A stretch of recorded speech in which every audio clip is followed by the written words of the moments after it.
Okay, we're going over the exam, and I don't know whether this is going to work out real well because this is a new webcam, a new setup that I've got. I'll try to get my hand out of the way after I've written some things, so we'll go as quickly as I can here. All right, for number one, this is a problem where we've got to do integration by parts because there's no easy antiderivative for this thing. The natural log doesn't have a nice antiderivative, and x squared doesn't seem to work out well. So basically you get the idea that if you could take the derivative of log of x and the antiderivative of x squared, that would improve things because taking the derivative of the log of x makes log of x go away.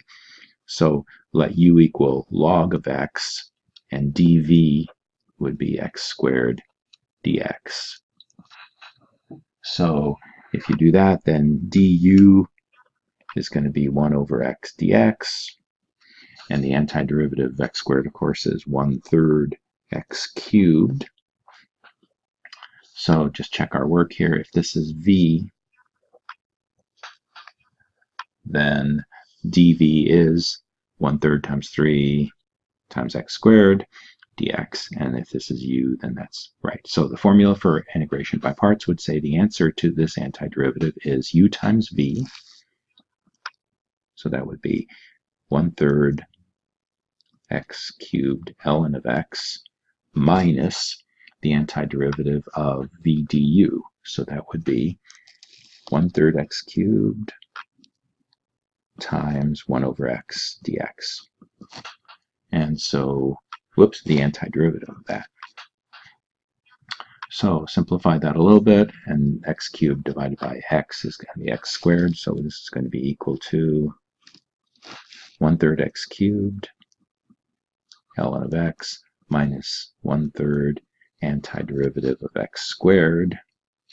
And so our final answer is going to be 1/3 x cubed ln of x minus, now the antiderivative of x squared is going to give us 1/3 x cubed. We've already got a 1/3, so we're going to end up with 1/9 x cubed.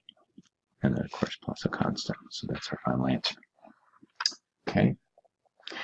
Number two, well, the first thing I see is that the derivative of x squared is basically hanging around.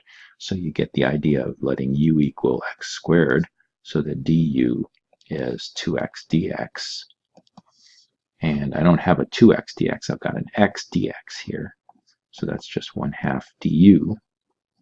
So this integral can be swapped out for something that looks much nicer.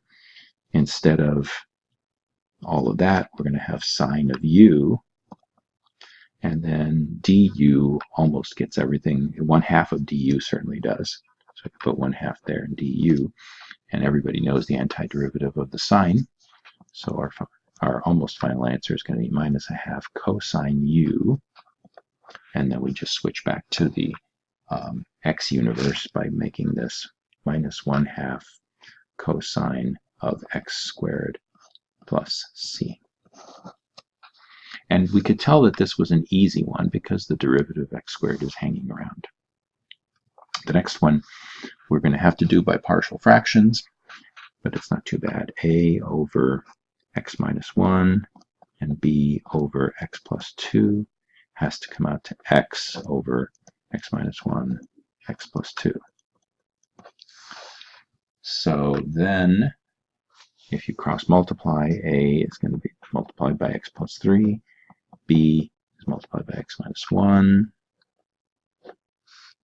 and that comes out to be x with the common denominator.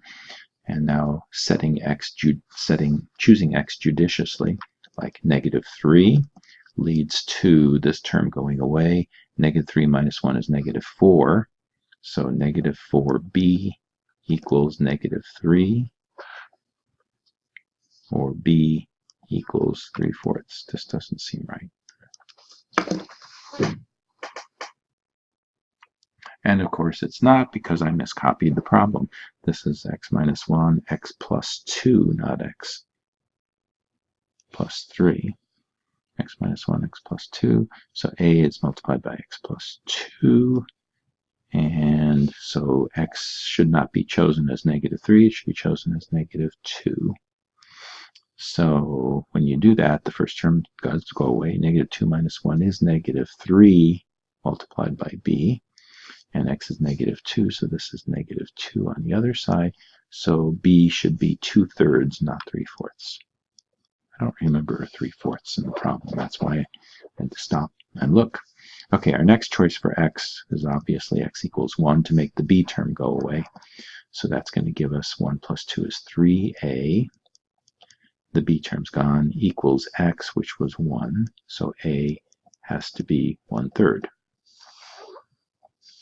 And so our integral becomes the antiderivative of a, which was 1/3, times 1 over x minus 1, plus b, which was 2/3, times 1 over x plus 2.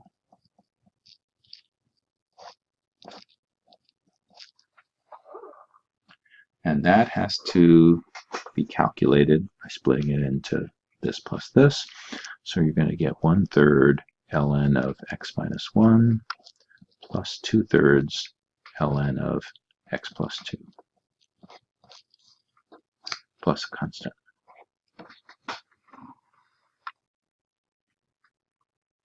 Okay, the next one, we have luckily an odd power of a sine or a cosine. We pull that off, so we're going to end up with sine squared, cosine to the 4th, and pull the sine all the way to the right. And this is going to be our du. So we have to choose u to be cosine and change everything else into cosines. So we change our sine squared. Well, let's just do it this way. U equals sine of x, cosine of x, excuse me. Let's write that neatly. U, no, we'll write it right here. U equals cosine x. So that du is minus sine x dx. Okay, and that allows me to swap out this sine x dx term and replace it by du. And then the sine squared is going to have to be changed into 1 minus cosine squared.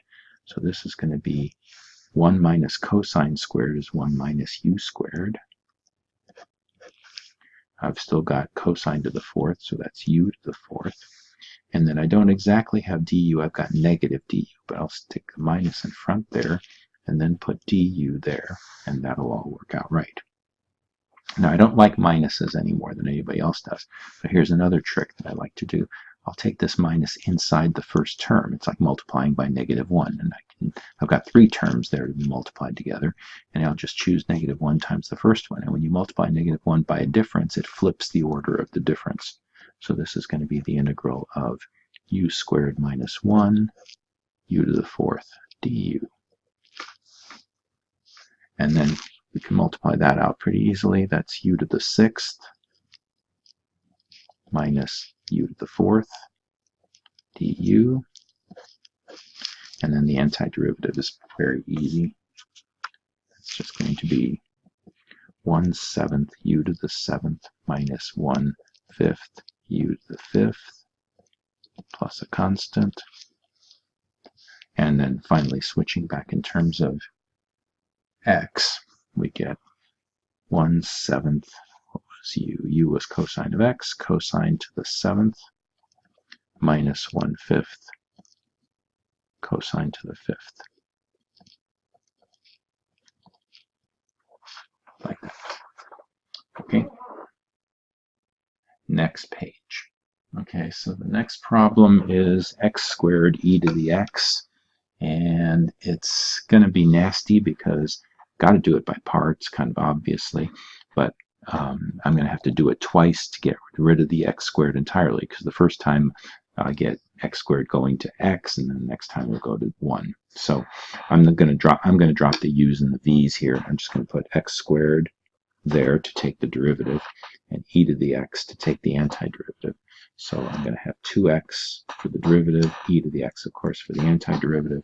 And the formula for integration by parts says this antiderivative is this times this, x squared e to the x minus the antiderivative going the other way, 2x e to the x dx. Okay, then we have to do it again with this term, so I'm going to differentiate 2x, integrate e to the x. So that gives me 2 for the derivative, e to the x for the antiderivative. And here's where some people lost a point, because you got to remember that there's a minus there. So this antiderivative becomes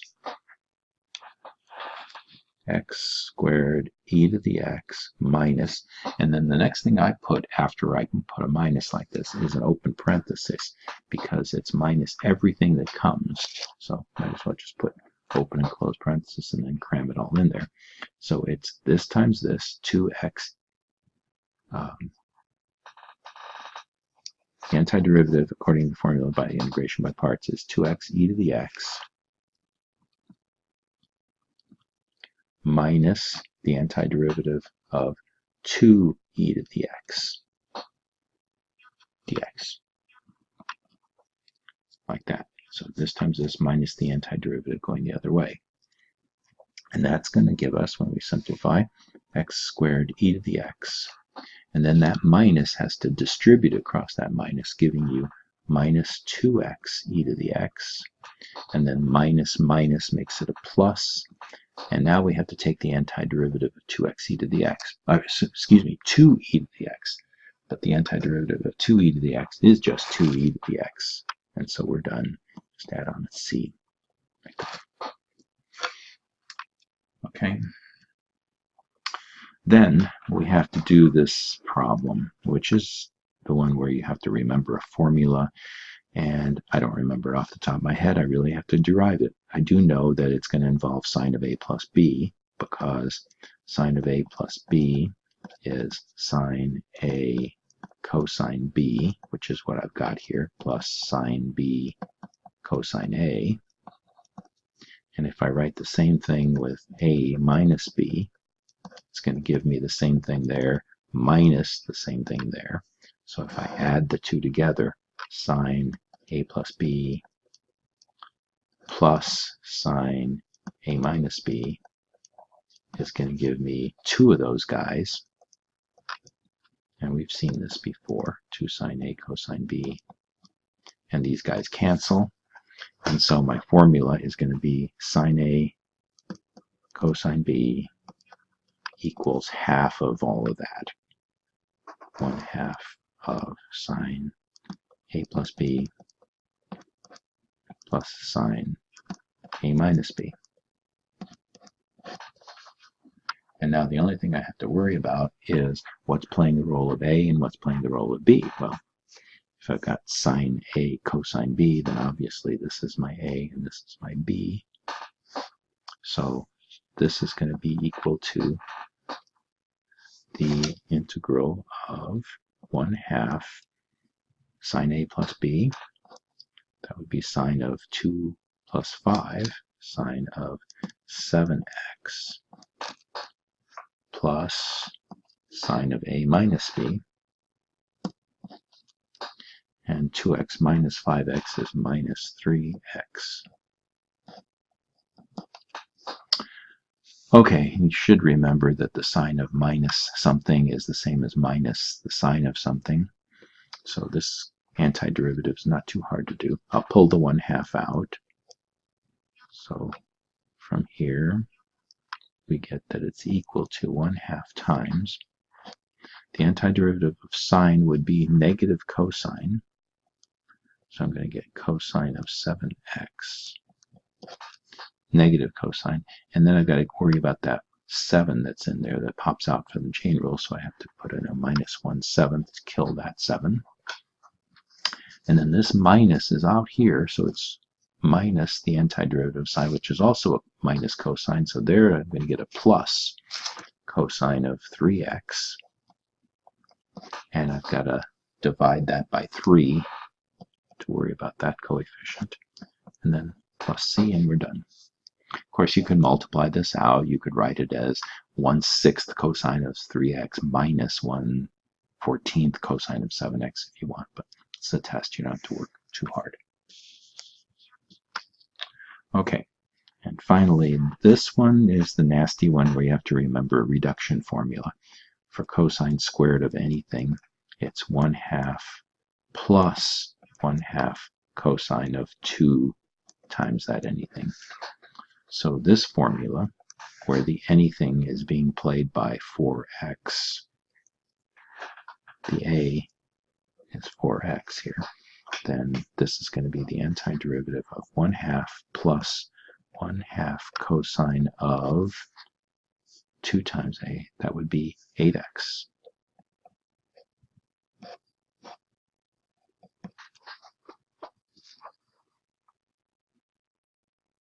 So then that antiderivative can be calculated. Move that out of the way.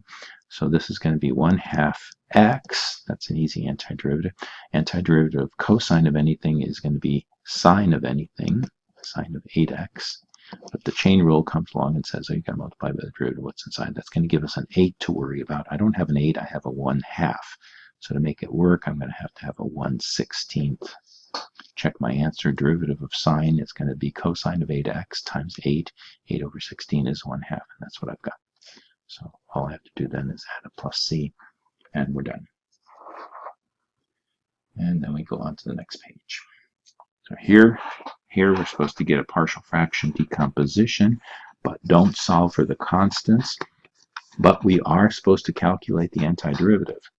Okay, so split this up. And so it's going to split as, this is a repeated linear, so it's going to be a over x, and b over x squared, and c over x cubed. And then we have a distinct linear factor, so we're going to get a d over x plus 3. And then we have our classic irreducible quadratic there, so we're going to have to have a linear term on top, ex plus f over x squared plus 1.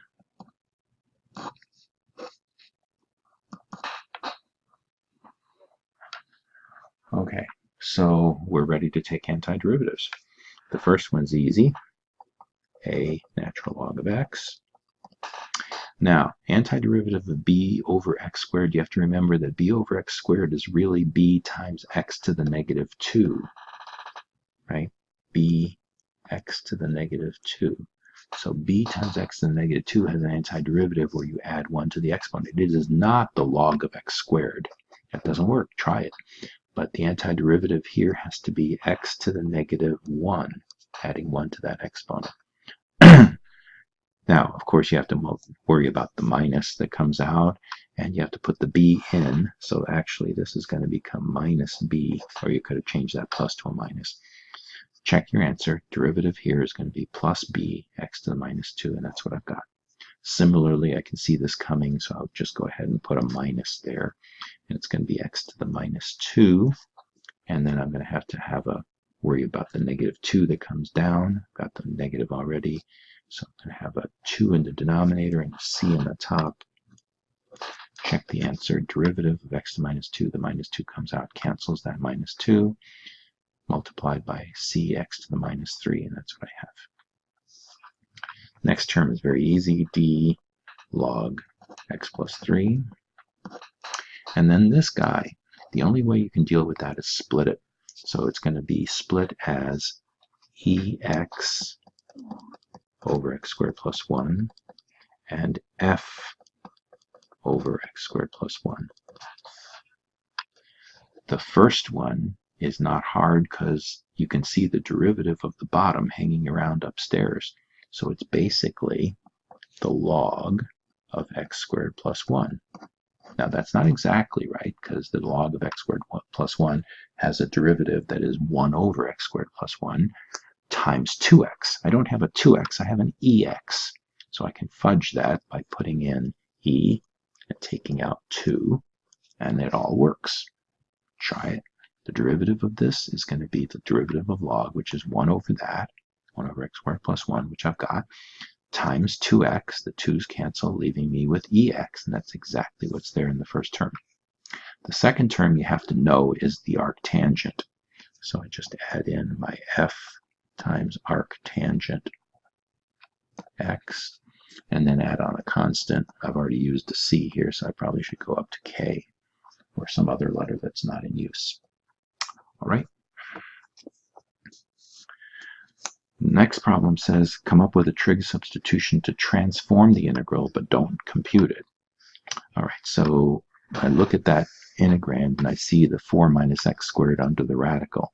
So my right triangle, to tell me what substitution to use, has to put something on the hypotenuse that is the square of the sum of the other two sides. And there's not a plus there, there's a minus. So I'm going to have to put actually 2 here on the hypotenuse to make it work so that when I square it, it's going to become 4 and then subtract what's on the other side.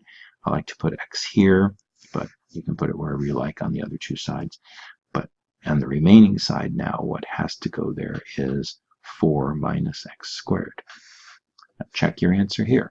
Square this, square that, and add them together and see that you get that squared. This squared loses the radical. This squared gives you x squared. Adding them together, x squareds cancel, leaving you with 4, which is exactly the hypotenuse squared. So this checks. This is the triangle. So then I need to visualize this from that triangle as much as possible. So I need to get my 1 over square root of 4 minus x squared. And the easy way to do that is 2 over square root of 4 minus x squared is what? The reciprocal of the cosine. So that would be the secant of theta. Right? Because cosine is square root of 4 minus adjacent over hypotenuse, square root over 2, so 2 over that would be the reciprocal of cosine. So what I really want, I don't want the 2, of course, so I'm going to have 1/2 secant theta is my 1 over radical of 4 minus x squared, which is good. Now I also need 1 over x and then cube it. So while I'm at it, let's get x. X is always necessary. So x is the sine of theta. Well, not quite. Sine of theta is x over 2. So if sine of theta is x over 2, I can move the 2 over here and say that x is 2 sine theta. And then once I have x, I must get dx as well. Dx is 2 cosine theta d theta. So once we have those, we can do 1 over x. 1 over x would be 1 over 2, and the reciprocal of sine is the cosecant of theta. And then I'm going to have to cube that. So we're going to end up with the integral of 1 over x cubed is this cubed, which would be 1/8 cosecant cubed of theta. Then I've got my radical there, which is 1 over 2 secant theta. And then I've got my dx, which is there, which is 2 cosine theta d theta.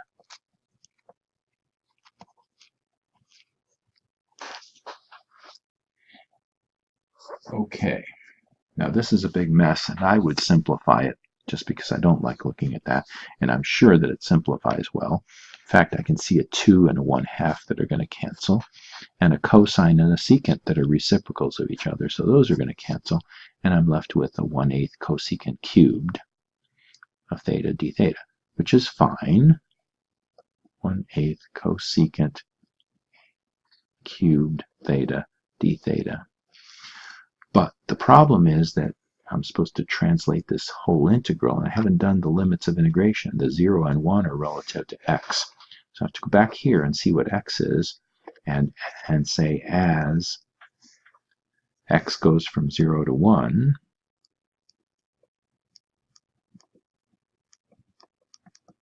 what happens to theta? Theta goes from, well, let's see. When x is 0, the only way I'm going to get sine of theta to be 0 in the easy way is to make theta equal to 0. So theta will be at 0. But now to get x to be 1, when x is 1, that means that sine of theta is 1/2, because I'm going to have 1 equals 2 sine theta. Right? 1 equals 2 sine theta.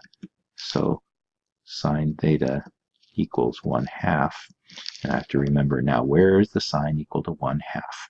And if you look at the unit circle, let's put a unit circle over here. 1/2 for the sine would be the short side of a 30-60 triangle, and that would be where theta is pi over 6. The sine of pi over 6 is 1/2. The sine of pi over 3 would be bigger. It's the square root of 3 over 2. But this is the one that I want. So theta goes from 0 to pi over 6. Now, it wouldn't be the end of the world if you didn't know that, because some of you did write it correctly as the inverse sine, the arc sine of 1/2. If you didn't know what it was, you could leave it at that. So our limits of integration are from theta equals 0 to theta equals pi over 6, or you could say arc sine of 1/2. That works too. Next page. For number 10, it's an improper integral, and the definition is that this thing is a limit. It's the limit as capital N goes to infinity of the integral from 1 to capital N of 1 over x to the 4th. And I'm going to go ahead and rewrite that as x to the minus 4 so that I can find the antiderivative easily. That's going to give me limit n goes to infinity of the antiderivative of x to the minus 4 is x to the minus 3, or minus, see, I've got x to the minus 3. Take the derivative, negative 3 is going to come down. I need to kill it, negative 1/3, and then I get x to the minus 4. Okay, so that's the antiderivative. I have to evaluate between 1 and n. And I'm totally out of focus. All right. It's just taking a while to catch up. So then this is the limit as n goes to infinity.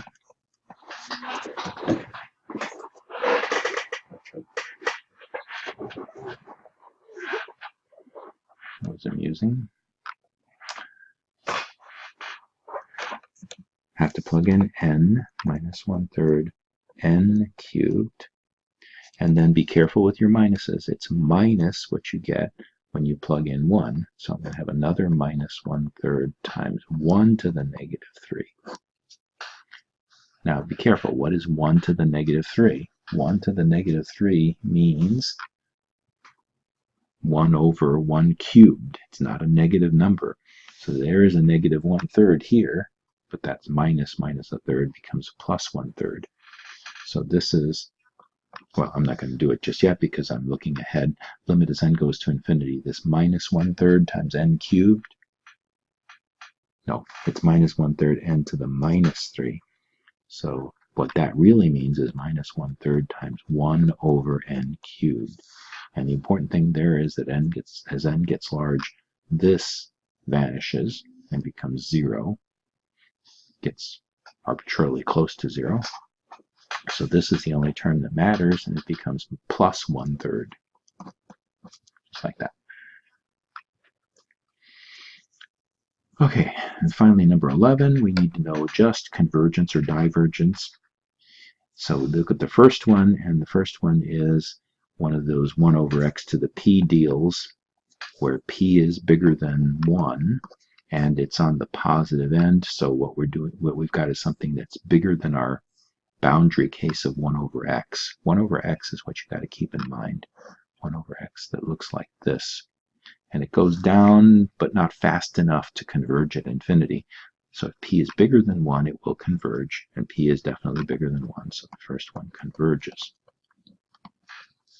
The second one here is the same function except going on this side. And here 1 over x also diverges, but you need to be smaller for p less than 1 to converge on the left end. And here p is bigger than 1, so this is going to be diverges.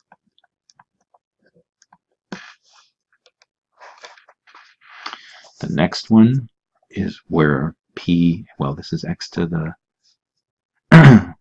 1 over x to the 1/3, and this is definitely less than 1, so this is the case where we do get convergence. And it's the same problem here, except going from, excuse me, I was thinking it's the same problem. It's not 0 to 1. This is 0 to infinity. So, sorry, 0 to infinity for something with p 1 over x to the 1/3. P is less than 1. We need p bigger than 1 to converge on the infinite part. So this actually diverges. Right? The 1 over x to the p, where p is less than 1, blows up when you're going off to infinity. It just does not go down fast enough. And here, it's on the other end, on the left side. So if it doesn't go down fast enough, think that it has to go up faster. So this one actually converges where your p is less than 1 on the finite interval from 0 to 1. And finally, this one, a few people messed this up because they forgot that this integral means the integral from minus infinity to some place, let's say 0, 1 over x, plus the integral from 0 to infinity, 1 over x. And these are even improper integrals because the 0 blows up on both ends. So the fact is that if you break this up as integral from minus infinity to a of 1 over x dx, and let a go to 0 from the left side, this still blows up. All of the integrals actually blow up, so this thing diverges. And the tricky part there is if you were thinking, well, the graph of this is like that, and if you're looking from here to here, it's just as much positive area as there is negative area between here and here. That is true, but that's not the way the limit is computed. The limit would have to say, as I go off to infinity at whatever rate, these things would have to have the same answer, and they just don't. It could be anything that you want. So no, this integral just is hopeless. It's divergent. And that's the end of the exam. If you have questions, contact me via email, set up an appointment to talk with me.